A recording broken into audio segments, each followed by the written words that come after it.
दोस्तों, ईरान और इजराइल में जो तनाव है वो लंबे वक्त से है।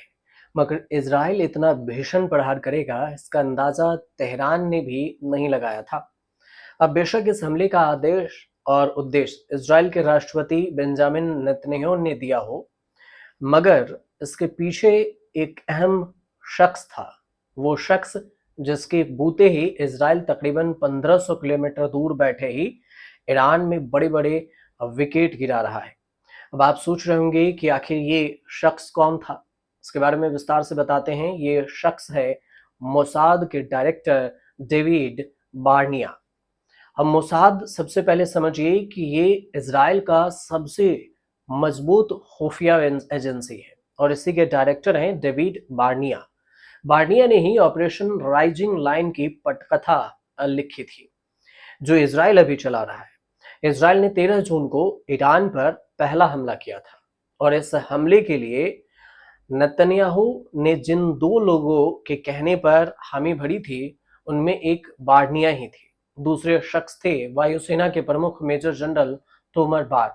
और एक इजरायली रक्षा अधिकारी के हवाले से टाइम्स ऑफ इजराइल में एक रिपोर्ट पब्लिश की गई है और उसमें बताया गया है कि जमीन पर काम करने मोसाद को संभालना था और हवा में इजराइल की वायुसेना को।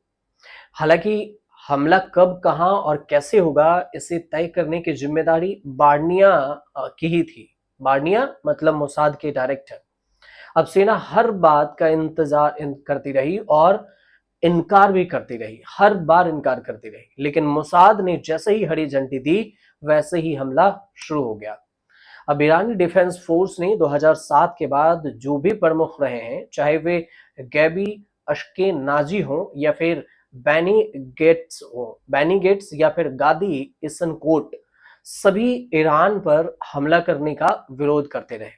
2015 में जब अमेरिका और ईरान के बीच में परमाणु समझौता हुआ था, तो फिर ये खत्म हो गया था और इस बात में मोसाद ने ही ऑपरेशंस को लीड किया और सेना ने इसमें कंधे से कंधे मिलाकर साथ भी दिया।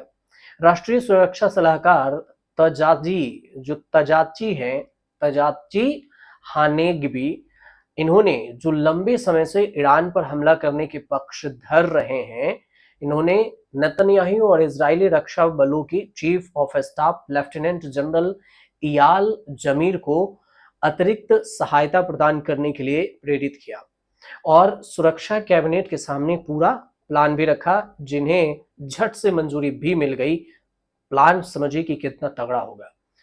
1.5 साल से इस ईरान की बर्बादी की कहानी लिखी जा रही थी। बार्निया और मोसाद ने ईरान की बर्बादी की कहानी सिर्फ 1.5 साल में लिखी और उन्हें 2021 में मोसाद का चीफ बनाया गया। उन्होंने मोसाद में कई बदलाव किए और जो टेक्नोलॉजी इजरायली खुफिया एजेंसी द्वारा प्रयोग किया जा रहा है और फिर अभी भी हो रही थी, उसके प्रयोग का भी तरीका बदल दिया।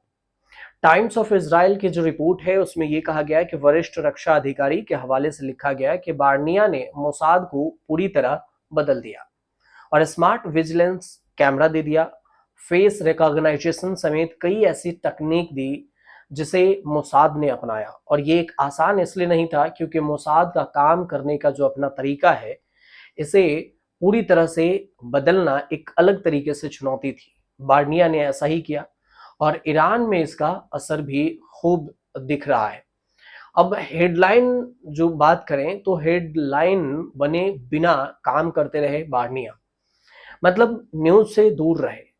टाइम्स ऑफ इजराइल की रिपोर्ट में एक रक्षा अधिकारी ने यह बताया कि बार्निया हेडलाइन बने बिना ही काम करने के लिए जाने जाते हैं और किसी मीटिंग में अगर उन्हें अच्छी सलाह दे तो वे अपने फैसले को ही बदल लेते हैं।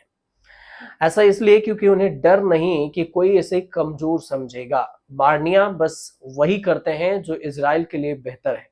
खासतौर से 7 अक्टूबर 2023 को हमास के इजराइल पर अटैक के बाद से वह ईरान के खिलाफ रणनीति बनाने में जुट गए थे और एक के बाद एक जो विकेट गिर रहा है अभी भी, उसमें सितंबर 2024 में मोसाद के बी पर ऑपरेशन ने दुनिया को चौंका दिया, जिसमें हिजबुल्लाह के गुर्गों के हाथों में हजारों पेजर और सैकड़ों बम जाल वाला वॉकी टॉकी फट गया और ये तेहरान समर्थित आतंकवादी समूह के खिलाफ अभियान में निर्णायक साबित भी हुआ। और इसके साथ ही हिजबुल्लाह के नेता हसन नसरल्लाह की हत्या भी हुई। और फिर सैन्य खुफिया और मोसाद की सूचना पर निर्भर करते हुए सटीक हवाई हमलों के माध्यम से एक के बाद एक कई वरिष्ठ ईरानी हस्तियों की उनकी धरती पर हत्या की जा रही थी। और ईरान में जो ड्रोन है वो पहुंचाया कैसे, तो वॉल स्ट्रीट जर्नल इस पर एक रिपोर्ट छापती है और इस सप्ताह के शुरुआत में कि मोसाद पिछले काफी समय से ईरान में ड्रोन और हथियारों की तस्करी करा रहा था और यह मोसाद की योजना का हिस्सा था। जब 13 जून को इजरायली हमले को झंडी मिली तो फिर सबसे पहले ईरान के एयर डिफेंस सिस्टम को इन्हीं ड्रोन और हथियारों से ध्वस्त किया गया और इससे इजरायली वायुसेना का रास्ता भी साफ हो गया। अब इसके बाद आया कि रक्षा अधिकारियों ने बार्निया को समझ में आ गया था कि इस बार कोई विकल्प नहीं था और हमें ईरान पर बड़े पैमाने पर हमला करना था। हमेशा से ये जानते थे कि ईरानियों को ऐसा लगता था कि हम कार्रवाई नहीं करेंगे। बार्निया ये भी कहते हैं कि हमारे पास क्षमता नहीं है और उन्हें उनके प्रतिशोध का डर था। उन्होंने देखा कि अमेरिकी राष्ट्रपति जो बाइडेन हिचकिचा रहे थे और इसका समर्थन नहीं दे रहे थे और ये भी ट्रंप ईरान पर हमला करने के लिए उत्सुक नहीं थे। ईरानियों को ऐसा लगा कि उनके खिलाफ सभी धमकियां बकवास है और वास्तव में कुछ ऐसा होगा नहीं और इसलिए वे आगे बढ़ते रहे। मगर अब ईरान का जो वो अहंकार था वो ढह गया क्योंकि इजराइल ने जो झटका दिया है उसके बाद वह एक बार फिर परमाणु समझौते में वापस जाना चाहता है। तो आपको लेकिन बार्निया की कहानी थोड़ी बहुत समझ में आ ही गई होगी क्योंकि ये देखिए बार्निया के ज्यादा डिटेल्स भी नहीं मिलते और खुफिया विभाग के डिटेल्स भी नहीं मिल सकती क्योंकि खुफिया विभाग डिटेल्स जारी ही नहीं करता। अगर जारी करता ऐसे में तो खुफिया विभाग होता ही क्यों, गुप्तचर जिसे कहते हैं। तो इसलिए मोसाद सबसे बेस्ट जो खुफिया विभाग माना जाता है इजराइल का और उसी का ये पूरा प्लान है जो आज ईरान तबाही की ओर, तबाही के कगार पर खड़ा है। हालांकि इस पर कुछ नई कहानी आएगी तो हम आपको जरूर बताएंगे। फिलहाल आपको जानकारी ये सही लगी हो तो हमारे चैनल से जरूर जुड़िएगा, सब्सक्राइब कीजिएगा, शेयर कीजिएगा, कमेंट कीजिएगा क्योंकि इजराइल पर हर एक समय अपडेट मिल रहा है और कई सारी कहानियां हैं जो यहाँ पर निकल कर सामने आ रही है। छोटी से छोटी और बड़ी से बड़ी वो कहानी जिसे आप आसानी से समझ सकें, ऐसी ही कहानी हम आपके साथ लेकर आते हैं और समझाते हैं ताकि आपको आसानी से समझ में आ जाए।